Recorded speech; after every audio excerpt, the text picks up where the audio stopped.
बौद्ध धर्म के संस्थापक गौतम बुद्ध थे। इन्हें एशिया का ज्योतिपुंज कहा जाता है। गौतम बुद्ध का जन्म 563 ईस्वी पूर्व में कपिलवस्तु के लुम्बिनी नामक स्थान पर हुआ था। इसके पिता सुधोधन शाक्यगण के मुखिया थे। इनकी माता माया देवी की मृत्यु इनके जन्म के 7वें दिन ही हो गई थी। इनका लालन पालन इनकी सौतेली माँ प्रजापति गौतमी ने किया था। इनके बचपन का नाम सिद्धार्थ था। गौतम बुद्ध का विवाह 16 वर्ष की अवस्था में यशोधरा के साथ हुआ। इनके पुत्र का नाम राहुल था।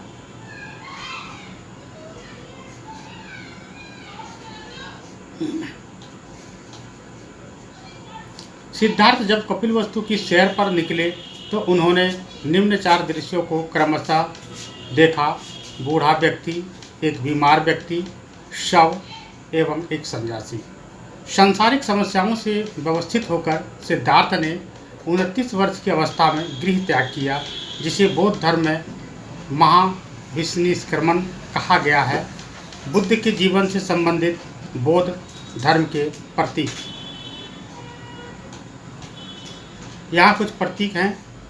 सिद्धार्थ जब कपिलवस्तु का सैर पर निकले तो उन्होंने निम्न 4 दृश्यों को क्रमशः देखा: बूढ़ा व्यक्ति, एक बीमार व्यक्ति, शव एवं सन्यासी।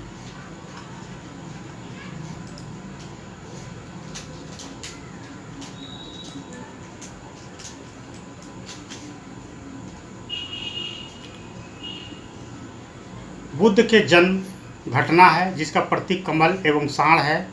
गृह त्याग का प्रतीक घोड़ा, ज्ञान का प्रतीक पीपल या बोधि वृक्ष, निर्वाण का प्रतीक पद चिन्ह, मृत्यु का प्रतीक स्तूप को कहा गया है। गृह त्याग करने के बाद सिद्धार्थ बुद्ध ने वैशाली के आलार कलाम से संख्या दर्शन की शिक्षा ग्रहण की। आलार कलाम के बाद सिद्धार्थ ने राजगीर के रुद्र कारामपुत्र से शिक्षा ग्रहण की। उरुवेला में सिद्धार्थ को कौंडिन्य, वप्पा, बादिया, महानामा एवं असागी नामक 5 साधक मिले।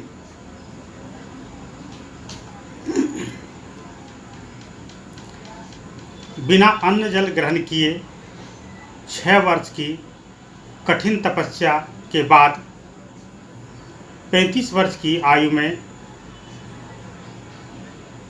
वैशाख की पूर्णिमा की रात निरंजना नदी, जो अभी फाल्गु नदी के नाम से जाना जाता है, के किनारे पीपल वृक्ष के नीचे सिद्धार्थ को ज्ञान प्राप्ति हुआ। ज्ञान प्राप्त के बाद सिद्धार्थ बुद्ध के नाम से जाने गए। वह स्थान बोध गया कहलाया। बुद्ध ने अपना प्रथम उपदेश सारनाथ में दिया, जिसे बौद्ध ग्रंथ में धर्म चक्र प्रवर्तन कहा जाता है। बुद्ध ने अपने उपदेश जनसाधारण की भाषा पाली में दिए। बुद्ध ने अपने उपदेश कोशल, वैशाली, कौशाम्बी एवं अन्य राज्य में दिए। बुद्ध ने अपने सर्वाधिक उपदेश कौशल देश की राजधानी श्रावस्ती में दिए।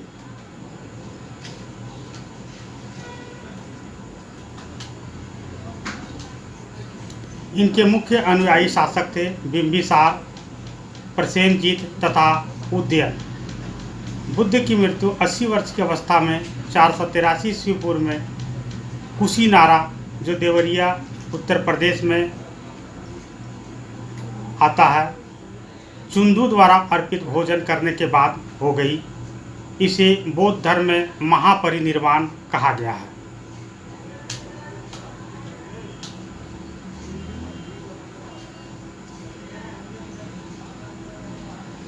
मल्लों ने अत्यंत सम्मानपूर्वक बुद्ध का अंत्येष्टि संस्कार किया। एक अनुश्रुति के अनुसार मृत्यु के बाद बुद्ध के शरीर के अवशेषों को 8 भागों में बांटकर उन पर 8 स्तूपों का निर्माण कराया गया। बुद्ध के जन्म एवं मृत्यु की तिथि को चीनी परंपरा के कैंटीन अभिलेख से आधार पर निश्चित किया गया है। बौद्ध धर्म के बारे में हमें विस्तृत ज्ञान पाली त्रिपिटिका से प्राप्त होती है।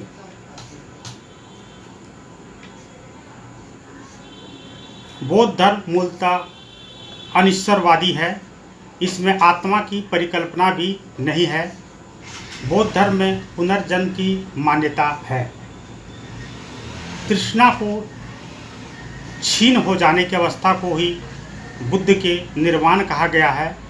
विश्व दुखों से भरा है, यह सिद्धांत बुद्ध ने उपनिषद से लिया।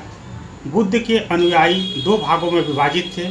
भिक्षुक, पहला बौद्ध धर्म के प्रचार के लिए जिन्होंने संन्यास ग्रहण किया उन्हें भिक्षुक कहा गया। दूसरा उपासक, गृहस्थ जीवन व्यतीत करते हुए बौद्ध धर्म अपनाने वाले को उपासक कहा गया।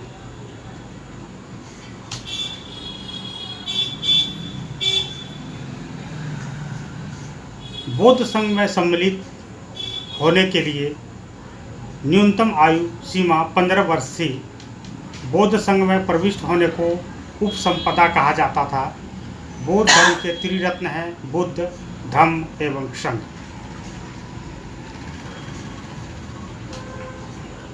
बौद्ध सभाएं।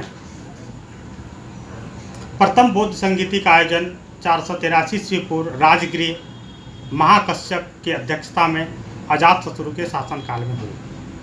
द्वितीय बुद्ध संगीति 383 ईस्वी पूर्व वैशाली में साबाकामी के अध्यक्षता में कालाशोक के शासनकाल में हुए। तृतीय बौद्ध संगीति का आयोजन 225 ईस्वी पूर्व पाटलिपुत्रा मोगलीपुतिस के अध्यक्षता में अशोक के शासनकाल में हुए। चतुर्थ बौद्ध संगीति कुंडलवन वसुमित्र या अश्वघोष की अध्यक्षता में कनिष्क के शासनकाल में हुआ। यह प्रथम बौद्ध संगीति और चतुर्थ बौद्ध संगीति सबसे ज़्यादा महत्वपूर्ण है, इससे सवाल ज़्यादा आते हैं। चतुर्थ बौद्ध संगीति के बाद बौद्ध धर्म दो भागों में हीनयान एवं महायान में विभाजित हो गया। धार्मिक जुलूस का प्रारंभ सबसे पहले बौद्ध धर्म के द्वारा प्रारंभ किया गया। बौद्धों का सबसे पवित्र त्यौहार वैशाख पूर्णिमा है, जिसे बुद्ध पूर्णिमा के नाम से जाना जाता है। इसका महत्व इसलिए है कि बुद्ध पूर्णिमा के दिन बुद्ध का जन्म, ज्ञान की प्राप्ति एवं महापरिनिर्वाण की प्राप्ति हुई। ध्यान देने वाली बात यह है कि बुद्ध की जन्म और ज्ञान प्राप्ति की दिन और महापरिनिर्वाण का दिन तीनों एक ही था, जो वैशाख की पूर्णिमा बुद्ध पूर्णिमा के दिन माना जाता है। बुद्ध ने सांसारिक दुखों के संबंध में 4 आर्य सत्यों का उपदेश दिया। ये हैं दुख, दुख समुदाय, दुख निरोधगामिनी प्रतिपदा।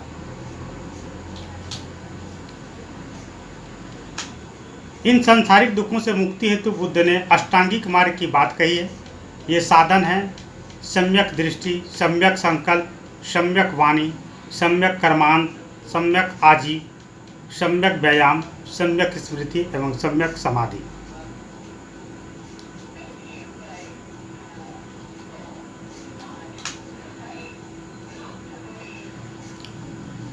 बुद्ध के अनुसार अष्टांगिक मार्गों के पालन करने के उपरांत मनुष्य की भाव तृष्णा नष्ट हो जाती है और उसे निर्वाण प्राप्त हो जाता है। निर्वाण वो धर्म का परम लक्ष्य है, जिसका अर्थ है दीपक का बुझ जाना, अर्थात जीवन मरण चक्र से मुक्त हो जाना।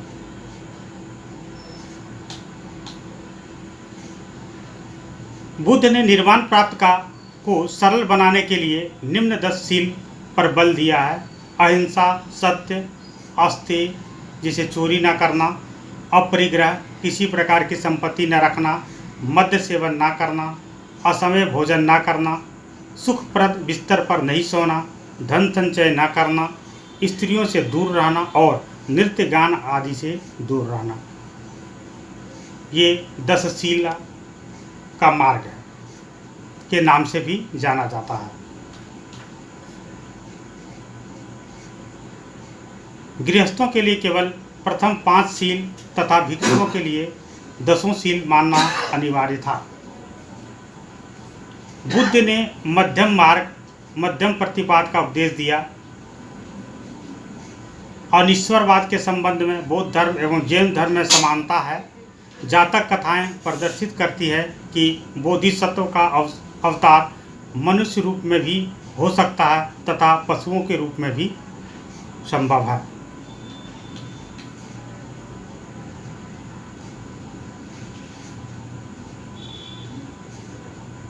बोधि तत्व के रूप में पुनर्जन्म का निम्न श्रृंखलाओं के अंतर्गत बुद्ध ने शाक्य मुनि के रूप में अपना अंतिम जन्म प्राप्त किया, किंतु इसके उपरांत मैत्रेय तथा अन्य अनाम बुद्ध अभी अवतरित होने शेष हैं।